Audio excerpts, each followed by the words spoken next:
Broadway's biggest stars and shows are all right here on The Broadway Show. I'm Tamsin Fidel, so let's get going. Tony winner Jonathan Groff is back on Broadway in Just in Time. It's a new musical about the life and tunes of the legendary Bobby Darin.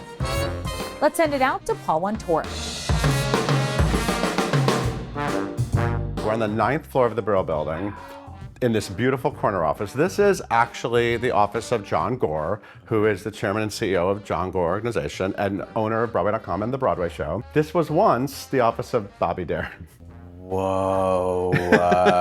According to my sources, maybe 1963. I think he started TM Music, like a music company. Yes. And that's the year he got an Oscar nomination. Wow. Right? Yeah. So it was probably like a real height of his career moment, like overlooking Times Square. He's with Sandra Dee at that time. Yeah, I'm as sure well. she was in here. And we're just, a block from Circle and Square Theater. Wow. Where you're playing Bobby Darin every night. This is a real New Yorker, this guy. What's it like walking, the steps of a man like that? I know, it's interesting because Bobby Darin was this playboy crooner. Yeah. I'm, from Amish country, Pennsylvania. Like, in some ways, we couldn't be more opposite.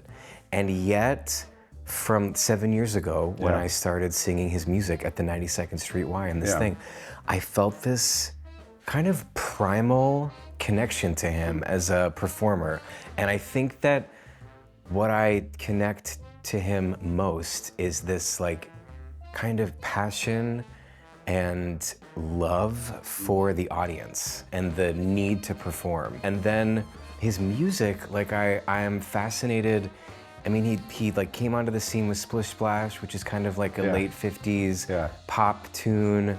And then he took a left turn and went kind of like Frank Sinatra and Sammy Davis were like the decade before him. Yeah. So after getting that pop hit, he then went into standards with this album. But then many left turns. His career Many went down left turns. so many paths. Yes, and then it was by the time it was the late 60s, early 70s, he was into the whole folk scene. Yeah. And so I also really connected with his ambition of finding a connection to all of those different places musically. He really did it all. Someday, I don't know how, I hope she'll hear my plea. Some way, I don't know how, she'll bring her love to me.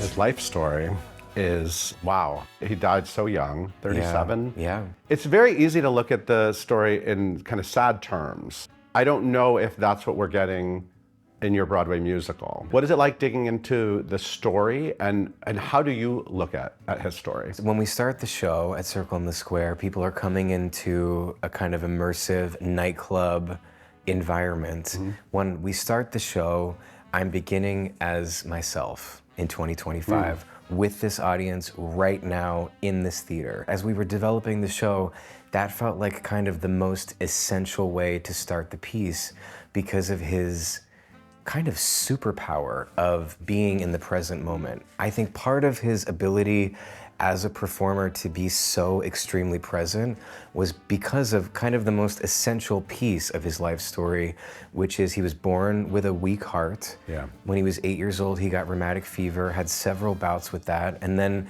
overheard the doctor tell his mom he wouldn't make it past the age of 16. From 16 to 37, in his mind and in his heart, he was living on borrowed time. And so he had this ambition to make it as fast as he possibly could and to do as much as he possibly could before the clock ran out. And it was constantly at the front of his brain. Had essentially a kind of nervous breakdown in the middle of his 30s and got rid of everything in his life and got a trailer and moved to Big Sur and had a kind of truly spiritual awakening. Mm-hmm. There's almost too much to even fit into one evening. There's so much happening in his life story, but we try to address all the essential beats. I set a dream of us so I don't have to dream alone.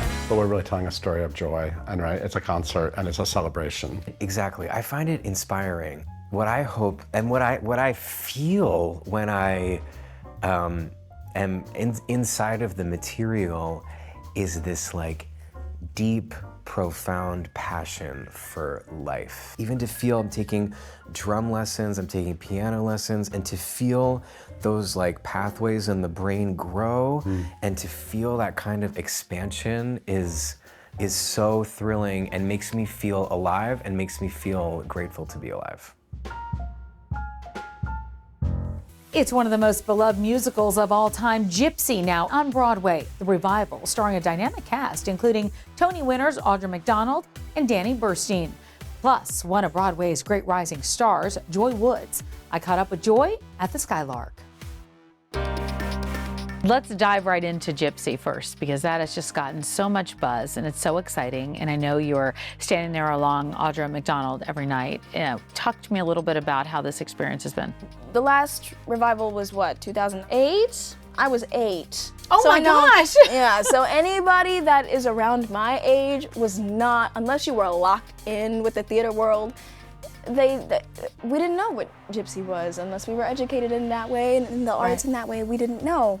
So I think for the Gen Z of it all, getting to see a classical piece with legends, icons, and with, I don't know, I think it's done with a lot of care in a very smart and delicate way.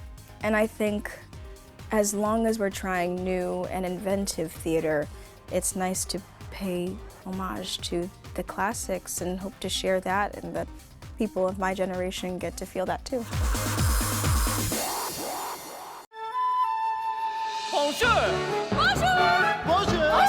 Disney's Beauty and the Beast is back on stage this summer and coming soon to a city near you. The musical just kicked off a North American tour. We got to know the stars. The generational passing down of this story is something that's really important to the both of us. Like, every single person I've talked to has been like, this was my first Broadway show, or this was the first cast album, this was the first tour, this was a lot of people's first. And one of the things I love about Disney on Broadway is that they create the first theater goer, basically, with how young their audiences are, and people really carry that with them. It means everything, I think. I think there's a reason why this was the first Disney theatrical show, and it's still around. It is so well written. The music is gorgeous.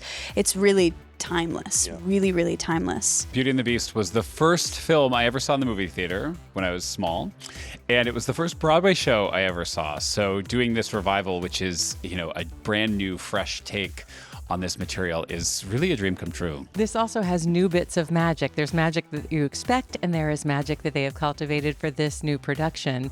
And there are still some secrets that we don't know yet. We are as excited as our audiences will be, because Disney does that sort of thing so beautifully, and it's just a joy to be a part of it. And the spectacle too of Be Our Guest and those big numbers is really, I mean, it's all brand new. As soon as, like, the scene before Be Our Guest, as soon as people hear, why don't you have, let's have dinner, everyone goes, it's coming, it's coming. Be Our Guest, Be Our Guest. So I'm excited to hear the little murmurs, and, because also the new choreography is so fun. There's so many layers, and it's so to share that, I think I'm very excited for that. And as someone in that scene, also leading up to Be Our Guest, I feel like I even feel they don't know what they're about to get. And I think that that and Gaston, I think, are huge numbers that I think are going to leave audiences mesmerized. It's good to be king. The Lion King, still one of Broadway's most popular musical experiences. Here's an exclusive musical performance from the Broadway.com studio. Where has the starlight gone? Dark is the day. How can I find my way home? Home is an empty dream, lost to the night. Father, I feel so alone. You promised you'd be there whenever I needed you, whenever you're not anywhere. I'm trying to hold on, just waiting to hear your voice. One word, just a word will do to end this nightmare. When will the dawning break? Oh, endless night, sleepless, I dream of the day when you were by my side, guiding my path. Father, I can't find the way. You promised you'd be there whenever I needed you. Whenever I call your name, you're not anywhere. I'm trying to hold on, just waiting to hear your voice. One word, just a word will do to end this nightmare. By the time this ad is over, you could have already booked your ticket to Oz, Chicago, Hell's Kitchen, or the room where it happens.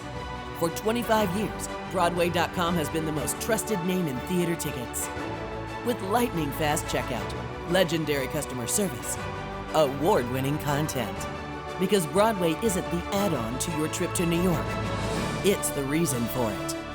Broadway.com, your ticket to Broadway for 25 years.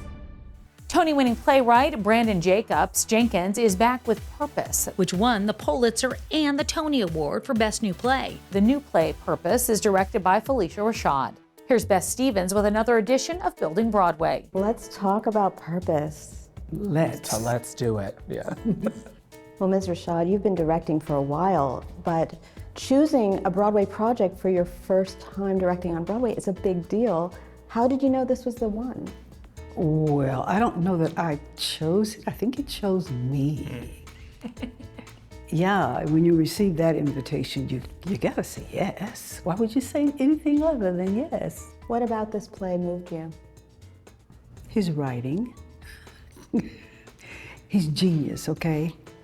I love it. He's listening, look at I that. know, I gotta go. But it's true. But it's true. And he always, he'll write the familiar in the most unfamiliar way. It's beautiful.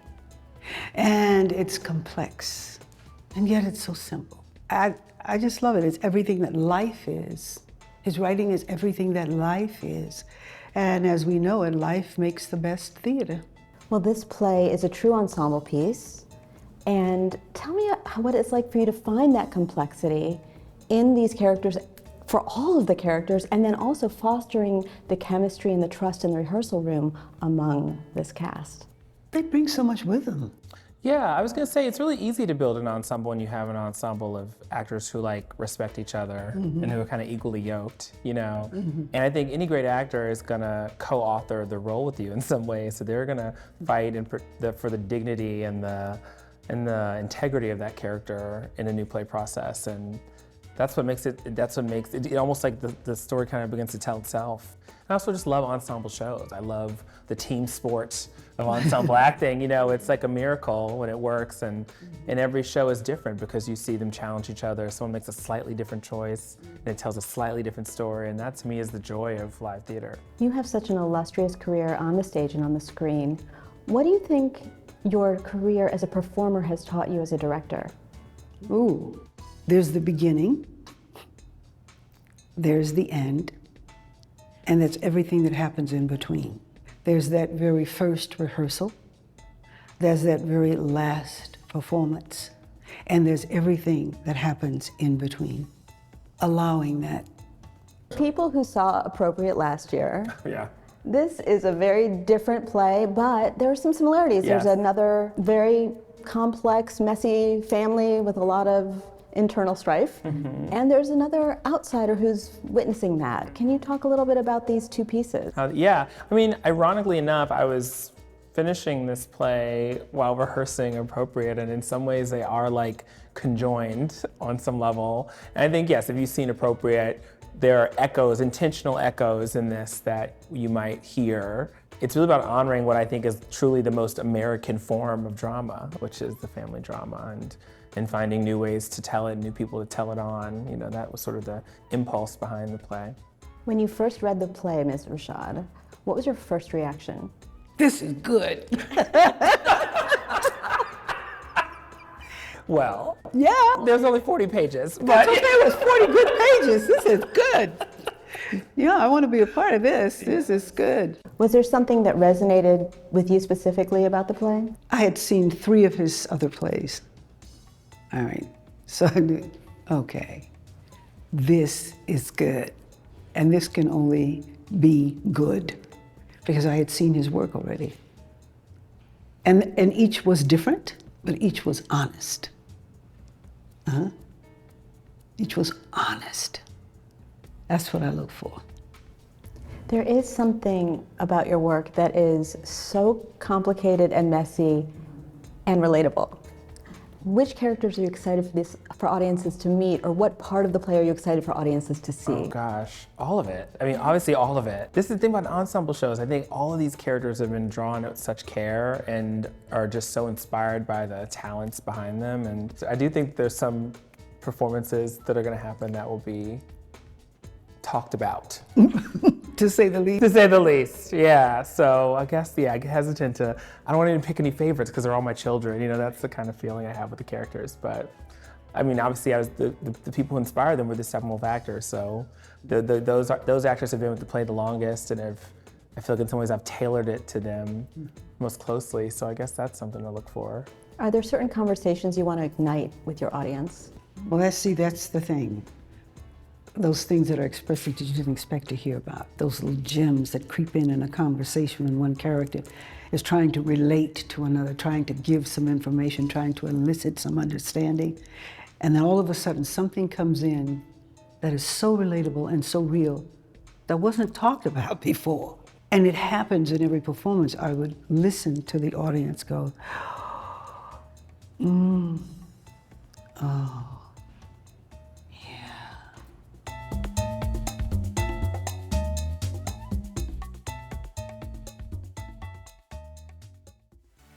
Welcome back to the Broadway Show. I'm Tamsin Fidel. Let's get back to it. Oh, Mary is a Broadway smash of the summer and still the toast of Broadway. Let's head out to the theater for a backstage tour.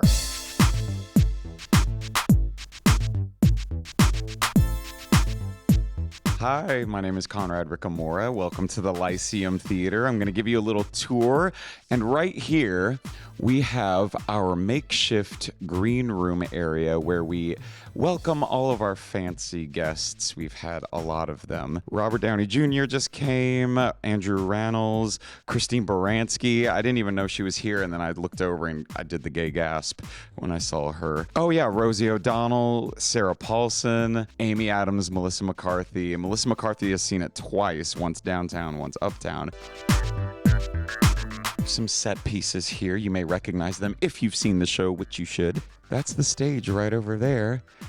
And here is my dressing room right over here. Come on in. A few of my show posters from shows that I've done in the past. Little Shop, Here Lies Love. This Shakespeare's R&J I did in Philadelphia, and I played Juliet as a Catholic schoolboy. It was a really important show in my development as an actor. It was almost 20 years ago. And then all of my Abe Lincoln memorabilia. My friend Dawn, she used to work for Stumptown, and it's Abraham Lincoln's No More Gay coffee. Just a cup a day keeps the gay away. And then there's my husband. That's the one that makes the ginger lemon water every day. Boxes and boxes of throat coat and bourbon when you've had a bad show. At 15 minutes till, I start doing vocal exercises with this little thing that I learned from Cecily Berry's Voice and the Actor. And you hit this thing and then you go pa pa pa ba ba ba ta ta ta da da da ka ka ka ga ga ga. And then I do a bunch of Shakespeare. Opening night was incredible, but the first 2 or 3 shows that we did in this theater kind of knocked us on our socks because we were used to around little under 300 people down at the Lortel, and this has 3 times that. And so the amount of laughter, the energy from the laughter coming at us took us 2 shows to get used to, and then after that it's been smooth sailing. Thanks so much. Come to the Lyceum, and speaking of, I have to get ready for the show tonight, so bye.